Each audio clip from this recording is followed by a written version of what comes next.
Solo kan memang terkenal makan makanan yang harganya sangat murah. We close it 5, 4, 2, 1. Oke, halo, assalamualaikum warahmatullahi wabarakatuh, sobat pendengar KKE bercerita di rumah. Nah, kali ini bersama aku Putri dan aku nggak sendiri karena aku ditemani sama narasumber yang sangat luar biasa sekali di sini. Ada dua mas dan satu mbak yang sangat luar biasa. Nah, di sini kita bakal bercerita nih terkait alma mater dari masing-masing narasumber yang ada di sini, tentunya kampus yang ada di Indonesia gitu. Nah, sebelumnya aku mau jelasin secara singkat dulu nih terkait apa itu sih KKE. Nah, KKE itu adalah singkatan dari Kurang Kampus Expo yang merupakan suatu wadah yang diberikan dari alumni SMA Negeri 1 Kurang untuk adik-adik kelas 12 yang dimana isinya adalah memberikan informasi terkait dunia setelah kelas 12 ya, entah itu nanti studi lanjut ataupun ke dunia pekerjaan seperti itu. Nah, KKE kali ini sangat berbeda gitu dari KKE sebelumnya, karena di KKE 6 ini ada satu sesi di mana di KKE sebelumnya itu nggak ada, dan sesi ini adalah sesi podcast. Nah, podcast ini adalah kita nanti akan membahas terkait kampus-kampus yang ada di Indonesia ini yang nanti berpartisipasi di Kelorong Kampus Expo 6 gitu. Nah, daripada berlama-lama langsung aja yuk kita kenalan sama Mbak dan Masnya yang sangat luar biasa ini. Mungkin kita mulai dari Masnya yang pakai alma mater warna oranye gitu ya, rada ngejreng gitu ya. Oke, langsung kita kenal aja, namanya siapa? Oh ya, nanti formatnya itu nama, kemudian program studi, fakultas, nanti baru kampusnya mana gitu ya Mas.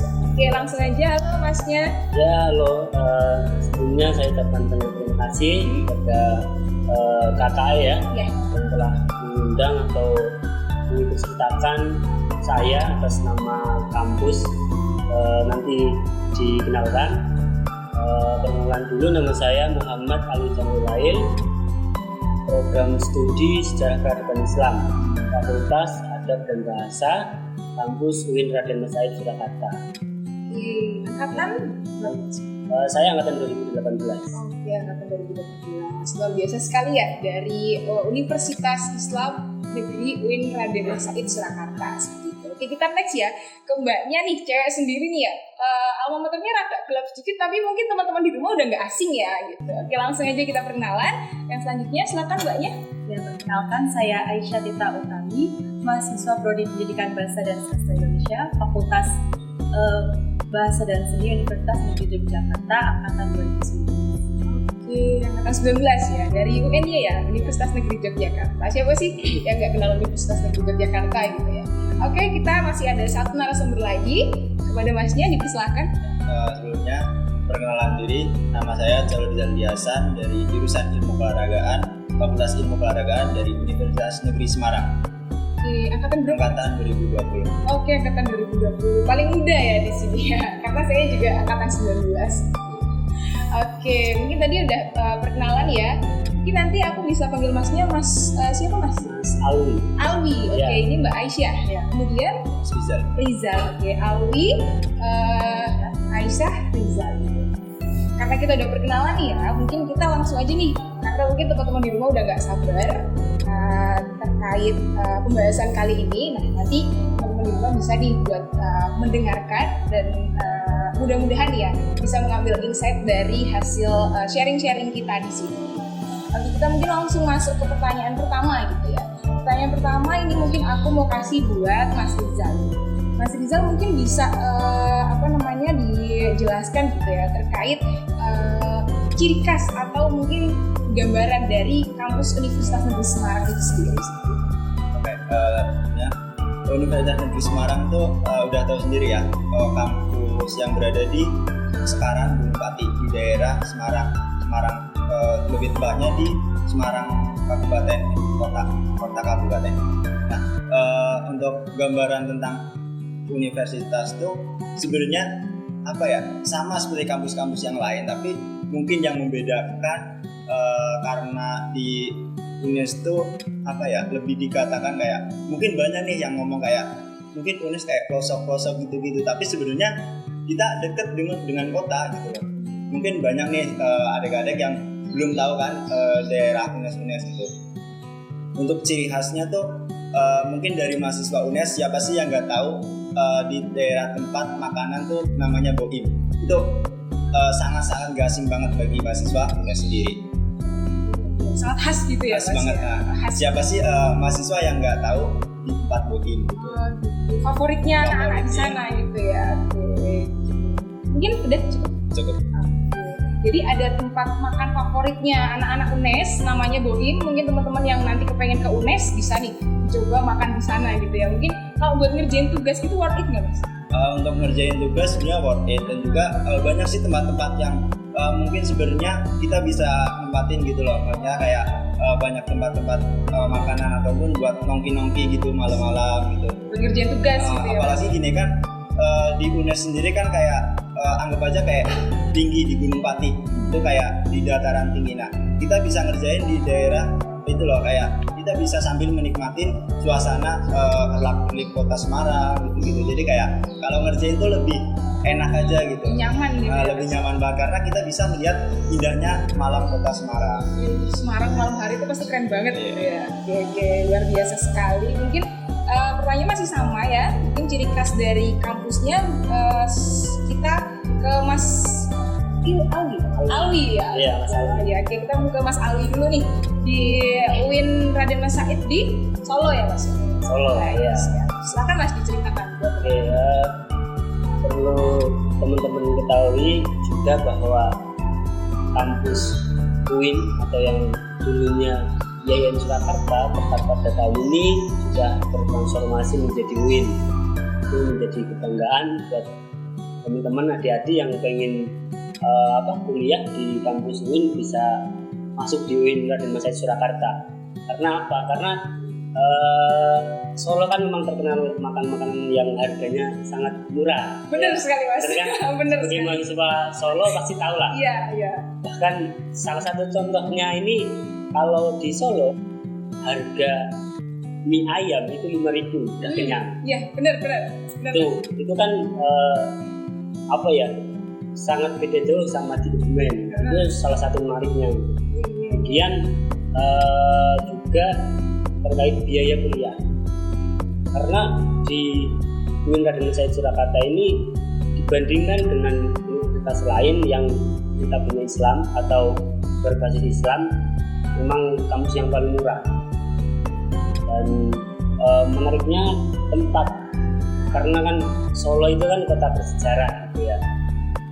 Udah mahasiswanya ramai dari penjuru Indonesia ya kan, terus harga makanannya murah, orangnya ramah-ramah ya kan, terus dari tempat tinggal pun murah ya kan, terus kuliahnya pun murah. Pokoknya bagi teman-teman atau adik-adik yang pengen kuliah tapi mohon maaf pendapatan orang tua ataupun pengen kuliah tapi murah, bisa masuk di UIN Raden Mas Said Surakarta. Oke, jadi kampusnya itu sangat kampus rakyat sekali gitu ya Mas? Betul, rakyat sekali. Kalau boleh tahu nih Mas, range UKT di sana tuh berapa sih Mas setiap semesternya? Dari yang termurah ini ya, dari yang termurah itu 400.000. 400.000? Itu golongan 1. Golongan 1. Kalau untuk yang tertinggi Mas? Tertinggi itu 3.500.000. Hanya 3.500.000? Iya. Oke, berarti cukup lumayan ini ya, ya dibanding yang lain cukup murah gitu ya? Murah memang, itu hal yang menarik sih sebenarnya. Oke. Ini ada lagi Mas? Cukup itu dulu lah, nanti bisa ditambah lagi. Siap. Oke, mungkin pertanyaan sama ya, ciri khas dari kampus alma mater terkait gitu. Mungkin next selanjutnya ke Universitas Negeri Yogyakarta, ke Mbak Aisyah. Silakan Mbak diceritakan keunggulannya. UNY itu apa sih? UNY sendiri itu sebenarnya dulunya tuh namanya IKIP Yogyakarta, tapi kan ganti nama menjadi UNY. Nah UNY itu namanya Jogja ya, kayak nggak terlalu jauh sama Solo, harganya juga terjangkau buat para mahasiswa gitu kan. Terus di UNY juga masyarakatnya itu sekitar Jogjanya itu ramah-ramah, karena memang kan orang Jawanya sana itu sama kayak kita gitu, kayak nggak terlalu jauh gitu kan. Udah orangnya ramah, terus biaya hidupnya juga murah di sana. Nah, yang jadi ciri khas UN-nya itu rektornya. Nah, rektornya itu Bapak Sukrisna Wibawa yang dulu itu jadi rektor. Dia tuh terkenal sebagai rektor hits karena memang akun Instagramnya itu sampai dapat centang biru gitu kan. Dia tuh ya rektor hits karena memang mahasiswa yang curhat ke Bapak rektor itu selalu ditanggapi gitu, kayak curhat masalah pendidikan, terus masalah asmara, terus itu juga sama bapaknya ditanggapi. Jadi kayak terkenalnya tuh dari rektornya gitu, karena juga Bapak rektor ini tuh sering ngadain kayak konser gitu yang khusus untuk mahasiswa dengan tiketnya pakai IPK. Itu yang terkenalnya di situ, dari rektornya yang hits. Wah, keren banget sih, juga parah-parah sampai dapet centang biru, Mbak. Iya. Nah, berarti ini ya, apa namanya? Biasanya kalau udah centang biru jadi artis di Instagram gitu. Tapi akunnya juga punya kayak TikTok gitu juga punya. Kalau nggak salah iya. Tapi sekarang sih udah ganti rektor, cuman kan baru kemarin gantinya belum lama. Oh, tapi sekarang udah ganti. Udah ganti baru kemarin sekitar beberapa bulan yang lalu. Lebih enakan yang lama atau yang baru, Mbak? Yang lama sih, karena yang lama itu dari ini ya, dari prodi sebelumnya lulusan dari bahasa daerah dari fakultas saya, jadi kan juga lebih akrab sama mahasiswa fakultas. Oh, begitu. Biasa sekali ya, rektornya sangat merakyat gitu sama mahasiswanya. Bahkan kalau ada yang curhat langsung ditanggapi, cuy, gimana nih mau join UNY gitu. Nanti kalau kalian mau curhat terkait mungkin tugasnya banyak atau laprak-laprak gitu ya, kalau anak-anak IPA nanti bisa langsung aja curhat sama ini, sampaikan aspirasinya ke rektornya gitu. Kalau yang mau UNY gitu ya. Oke, mungkin itu ya, Mbak ya. Oke, makasih Mbak Aisyah jawabannya. Mungkin kita next ke pertanyaan selanjutnya ya. Pertanyaan selanjutnya ini terkait jalur masuk nih. Mungkin kalau untuk jalur masuk secara nasional itu mungkin sama ya. Ada SNMPTN, ada SBMPTN gitu ya. Kalau mungkin nanti jalur masuk kayak mandirinya gitu bisa dijelasin ke teman-teman di rumah, ke adik-adik kelas 12 ada apa aja. Mungkin bisa dimulai dari Mas Alwi dulu, silakan. Ya, terima kasih. Karena di sini saya memang dari kampus yang berbeda ya, karena dari kampus Islam ada sebenarnya sama jalur masuk, cuma ada perbedaan nama. Kalau informasi terakhir yang saya dapat, memang jalur masuk pertama yaitu Sepan PTKIN, kemudian itu jalur masuk melalui nilai rapor. Konsepnya seperti SNMPTN. Betul, sebenarnya sama, cuma ini jalur masuk di kampus Islam. Kemudian ada yang namanya PTKIN, itu juga sama seperti SBMPTN. Ya, terus ada juga jalur mandiri, ini jalur terakhir. Jalur mandiri ini nggak beda jauh sih sama kampus yang lain. Kita di tahun-tahun sebelumnya online itu kita melaksanakan ujian mandiri ya di rumah masing-masing. Kalau di UIN itu ada prodi diploma nggak Mas, atau semuanya sarjana? Kalau di UIN semuanya sarjana. Oh ya, ada jalur satu lagi, ini jalur khusus. Jalur khusus ini buat teman-teman yang hafidhoh, yang menghafal Quran itu bisa masuk dalam jalur khusus. Kemudian yang lulusan pesantren juga bisa masuk di kampus Universitas Said. Jadi seperti jalur prestasi gitu. Ya, nama lainnya itulah. Jadi tadi di UIN ini ada jalur masuk, ada SPAN PTKIN, ada UMPTKIN, ada jalur khusus yaitu mahasiswa berprestasi, mungkin yang hafizah atau hafiz atau mungkin lulusan pesantren terbaik gitu ya. Terus yang terakhir ada jalur mandiri gitu. Itu ya teman-teman di rumah. Kalau buat UIN ada Mas Aid Sunata. Mungkin kita next ke Mas Rizal nih dari UNES. Ada berapa jalur masuk sih di UNES? Untuk jalur masuknya tuh sebenarnya sama aja kayak misal dari PTN-PTN yang lain, ada SNMPTN, SBMPTN, dan juga ada SM, seleksi mandiri. Jadi seleksi mandiri itu juga dibagi menjadi dua, ada seleksi mandiri reguler sama seleksi mandiri prestasi. Kalau misal reguler tuh kayak mungkin kita ngerjain soal-soal gitu. Nah, nanti dari UNIF bisa ngerekap pokoknya siapa sih yang layak ataupun berhak masuk menduduki bangku perkuliahan di Universitas Negeri Semarang. Nah, untuk jalur prestasinya tuh mungkin karena saya dari jurusan olahraga ya, mungkin kayak prestasi tentang piagam ataupun tentang kejuaraan gitu sih. ada sendiri-sendiri gitu. Jadi total tadi ada 3 jalur masuk ya. Ada SNMPTN yang pakai nilai rapot ya, terus ada SBMPTN yang pakai tes UTBK secara nasional, kemudian yang terakhir ada seleksi mandiri. Seleksi mandiri itu nanti dibagi jadi 2, ada reguler dan ada prestasi. Kalau reguler nanti itu mungkin tes yang diselenggarakan kampus ya. Oke, tes yang diselenggarakan kampus, jadi nanti itu soalnya dari kampus ya, nggak dari pusat. Kemudian yang terakhir ada jalur prestasi. Mungkin teman-teman di rumah ada yang mungkin suka olahraga dan mungkin banyak prestasinya, kayak mungkin juara 1 karate atau voli gitu-gitu ya. Nanti bisa tuh piagamnya dipakai buat daftar di UNES kalau misal mau masuk ke mungkin prodi-prodi yang keolahragaan gitu ya, teman-teman di rumah gitu.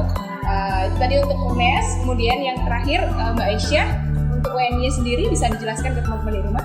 Ya, jadi untuk jalur masuknya itu ada sama juga kayak SNMPTN, SBM, dan seleksi mandiri. Seleksi mandirinya di UNY dibagi jadi 5. Yang pertama itu ada melalui prestasi akademik, itu dilihat dari nilai raport siswa selama pembelajaran di SMA. Itu kalau untuk khusus prestasi akademik ini hanya diberikan 1 pilihan aja, pilihan prodinya. Nah, terus untuk yang kedua itu prestasi unggul. Ini dilihat dari nilai raport dan juga sertifikat yang didapatkan minimal tingkat kabupaten atau kota. Ini juga pilihannya hanya diberi 1 kalau untuk yang ini 2 prestasi. Terus yang ketiga itu ada melalui UTBK, itu dari skor UTBK yang dilakukan waktu lagi SBM. Itu bisa. Untuk UTBK ini pilihannya 2, bisa milih 2 kan, agak beda kayak yang tadi yang pertama sama yang kedua. Terus yang CBT itu dari hasil tes akademik. Nah, itu juga pilihannya 2, bisa di prodi apa aja 2 yang penting. Terus yang terakhir itu lewat talent scouting, ini dari hasil raport dan prestasi non akademik. Jadi itu kayak siswa yang punya sertifikat apapun yang non akademik boleh dilampirkan asalkan atas nama pribadi bukan kelompok. Terus habis itu juga dia boleh 2 pilihan. Oke, jadi lumayan banyak nih ya teman-teman jalur masuk di UNY ya. Mungkin saya review kalau misalnya salah tadi tambahin ya Mbak, soalnya ada banyak gitu. Yang pertama seperti biasa kalau kampus PTN ada SNMPTN, kemudian ada SBMPTN, yang selanjutnya ada seleksi mandiri. Seleksi mandirinya ada 5 nih teman-teman. Yang pertama tadi ada prestasi akademik ya. Prestasi akademik itu nanti pakai nilai raport seperti itu. Kemudian ada prestasi unggul menggunakan sertifikat-sertifikat ya.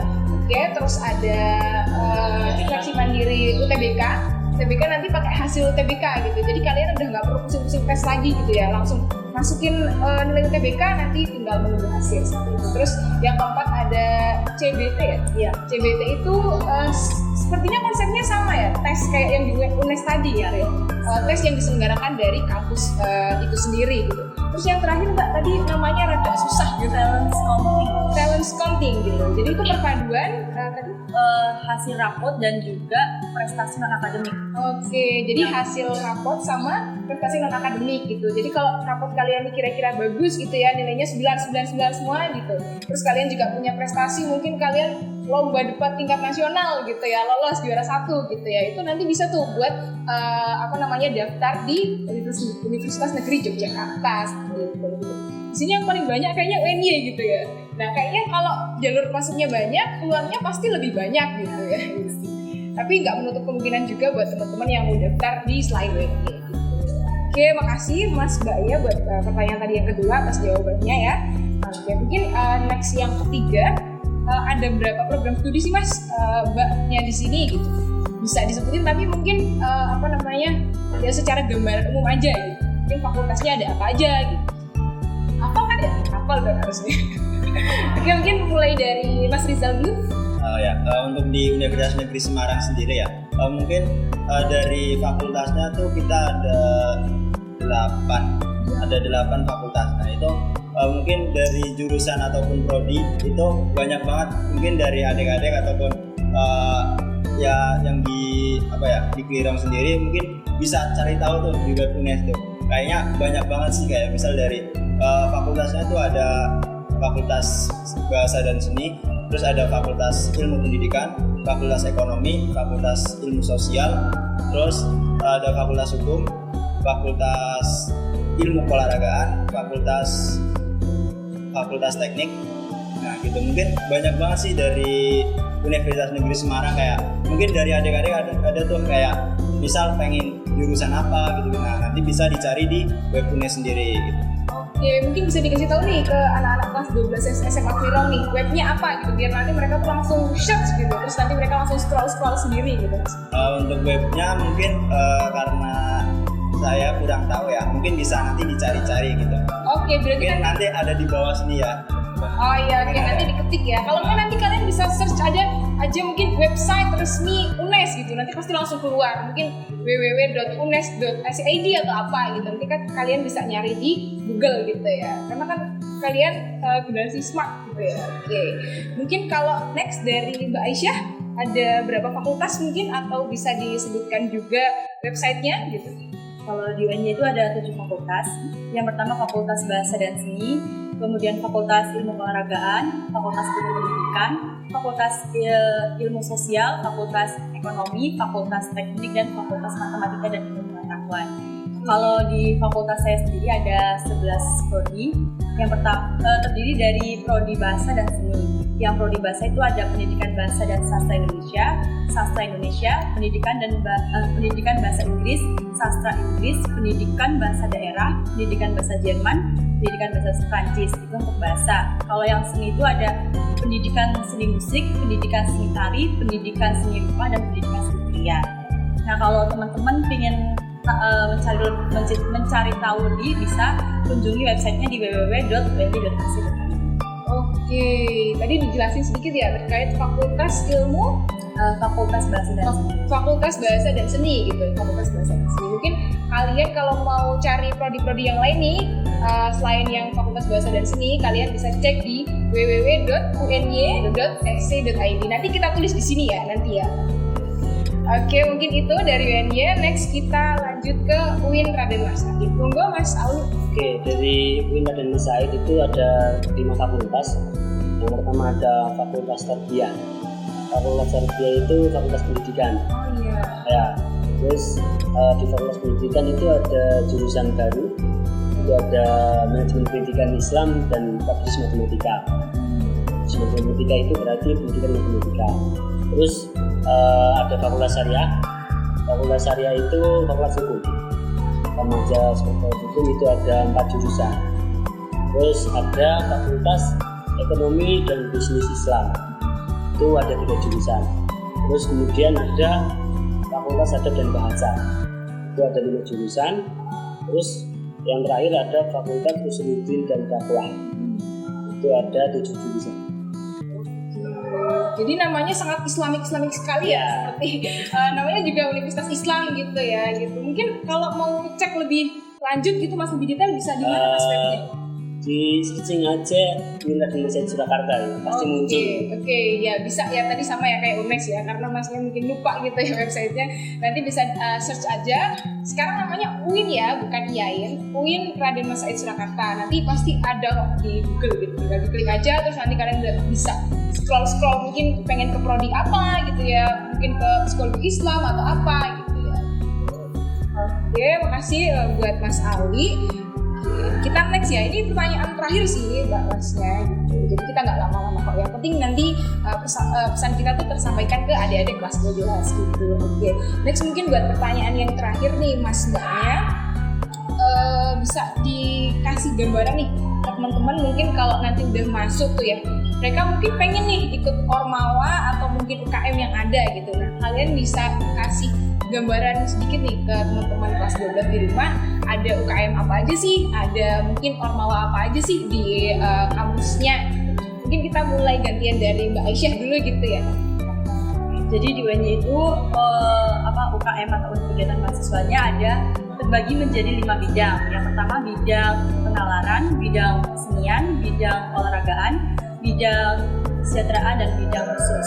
Di bidang penalaran itu ada UKM penelitian, kemudian ada UKM lembaga pers mahasiswa yang namanya Ekspresi, kemudian ada UKM radio yang namanya Magenta, terus ada juga UKM bahasa asing. Terus yang di kesenian itu ada UKM seni musik namanya Sigma Band, untuk UKM teater dan sastra itu ada Unstrat, kemudian UKM seni tradisional itu ada Kamasetra, untuk UKM paduan suara mahasiswa namanya Suara Wardana, dan ada lagi yang lainnya. Kemudian UKM keolahragaan itu ada berbagai macam UKM keolahragaan yang hampir semuanya ada di UNY, kayak UKM pencaksilat, UKM catur, taekwondo, hoki, sepak bola, banyak lagi lah pokoknya. Terus di UKM kesejahteraan itu ada UKM UKI. UKI itu unit kegiatan kerohanian Islam. Kemudian ada IKMK, Ikatan Kekeluargaan Mahasiswa Katolik. Ada juga PMK, Persekutuan Mahasiswa Kristen, dan juga Perkumpulan Mahasiswa Hindu Dharma. Itu yang di kesejahteraan. Kemudian yang di bidang khusus itu ada UKM Pramuka, kemudian ada UKM Pasopati, terus sama KSRPMI serta kewirausahaan. Itu bidang UKM ya. Terus kalau untuk ormawanya itu ada DPMKM, DPM Fakultas, UKMF, HIMA, terus BMKM dan BEM Fakultas. Oke, sangat banyak sekali ya, beragam sekali ya teman-teman. Jadi kalian kalau misal nanti udah join nih di Universitas Negeri Yogyakarta, kalian jangan sampai jadi mahasiswa kupu-kupu dan cuma kuliah pulang, karena nanti kalian bakal minus banget insight-nya gitu. Kalian bisa nih join di UKM-UKM yang tadi disebutin sama Mbak Aisyah, dan lumayan banyak ya, nggak bisa mereview semuanya gitu ya. Pokoknya tadi ada seni, ada olahraga gitu, tergantung nanti kalian minatnya di mana gitu ya. Kalian bisa masuk di situ. Kalau mungkin nanti kalian prodinya seni nih, mungkin kalian mau mendalami lagi, kalian bisa masuk ke UKM kesenian seperti itu. Sangat luar biasa sekali ya. Nanti kalau kalian mau ngecek lebih lanjut, bisa juga cari di Google gitu ya, UKM atau ormawa-ormawa yang ada di Universitas Negeri Yogyakarta. Mungkin kita next ke Mas Alwi dulu nih Mas. Silakan Mas untuk ormawa dan UKM-nya yang ada di UIN Raden Said. Ya, ini informasi yang saya dapatkan terakhir. Jumlah kalau di UIN Raden Said Surakarta itu ada 18, baik itu UKK dan juga UKM. Itu lingkupnya universitas, karena di UIN sendiri belum ada UKM yang di fakultas. Jadi di universitas. Ya. Jadi memang banyak. Salah satunya ya nggak beda jauh lah dari UKM yang lain gitu. Terus kalau dari ormawa sendiri di kampus Indonesia itu ada yang namanya DEMA.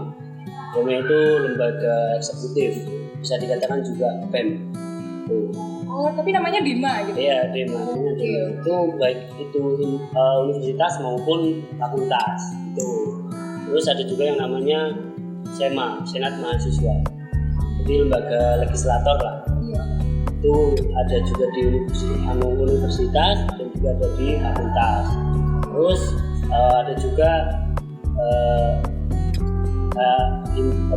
himpunan mahasiswa program studi, HMPS.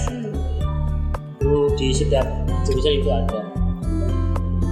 Jadi per program studi seperti itu ada himpunannya gitu ya. Oke. Mungkin itu ya. Kalau dari UIN Raden Said sedikit berbeda ya dengan kampusku, mungkin sama kampus yang lain juga. Kalau di tempatku itu DEMA itu masuknya ke legislatif gitu. Iya, jadi Dewan Mahasiswa. Kalau eksekutifnya itu namanya Badan Eksekutif Mahasiswa gitu. Tapi nggak apa-apa. Oke, makasih buat Mas Alwi gitu ya.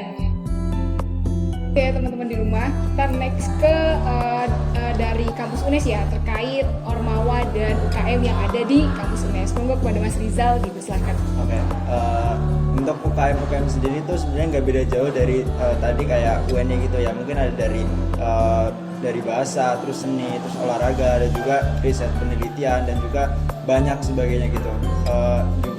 Terus kalau di UNES itu namanya LKBSO, Lembaga Kemahasiswaan dan Badan Semi Otonom. Nah, untuk apa aja itu LKBSO itu ada DPM sama BEM. BEM itu ada BEM fakultas, ada BEM Univ atau BMKM. Nah, untuk BSO-nya tuh kalau di fakultasku sendiri ya, itu kalau BSO kan biasanya per fakultas gitu. Nah, untuk di fakultasku sendiri itu ada Viva Sport, terus Pramuka. Itu Pramuka masuknya BSO.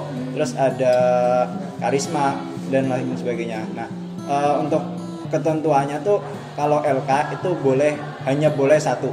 Tapi kalau BSO tuh bisa milih lebih dari satu. Contoh nih, misal kayak saya itu LK-nya 1 di Hima. Nah, BSO-nya 2 di Viva Sport sama misal kayak Pramuka atau lain sebagainya gitu. Kalau BSO boleh 2. Oke gitu. Jadi lumayan banyak juga ya di UNES, dan mungkin kayak konsepannya atau peraturannya itu mungkin beda-beda ya tiap-tiap universitas gitu. Nah, nanti kalau misalnya kalian mau cari informasinya lebih lanjut terkait UKM atau ormawanya yang ada di UNES, nanti bisa cek di mungkin bisa search ya di Google terkait ormawa sama UKM yang ada di Universitas Negeri Semarang seperti itu. Kalau boleh, kayaknya kalau nggak salah dengar UKM Pramuka itu sektor besar itu di UNES gitu ya, yang paling aktif gitu dibanding universitas lain gitu ya. Ini kalau saya lihat emang tiap-tiap fakultas itu ada pramukanya ya. Namanya tuh kalau Pramuka di Gugus Lati. Oh, Gugus Lati. Jadi per fakultas tuh ada. Gitu. Jadi kayak misal di fakultas tuh Gugus Lati ilmu olahragaan. Oh gitu. Oke ya. Kalau makmungkin di kampusku itu sendiri dan di kampus-kampus lain mungkin ya. Kalau Pramuka itu mungkin adanya UKM di tingkat universitas seperti itu. Oke, makasih buat Mas Rizal gitu ya.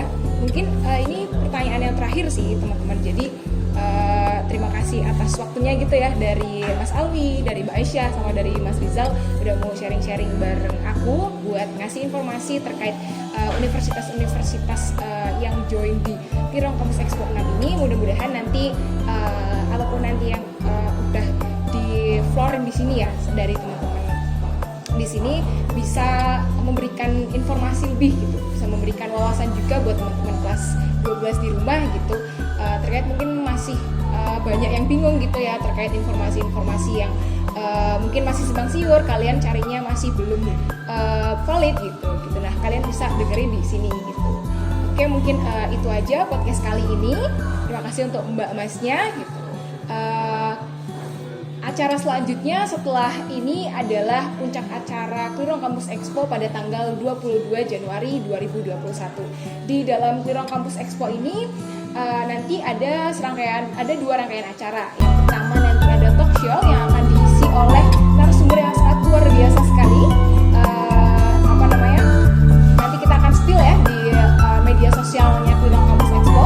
Kemudian selanjutnya nanti bakal ada expo nih dari kampus-kampus yang akan berkontribusi di Klirong Kampus Expo ini gitu. Mungkin itu dulu untuk podcast KKE Bercerita episode pertama ini. Terima kasih buat teman-teman yang udah mau dengerin. Sampai jumpa, kita dadah bareng-bareng. Sampai jumpa.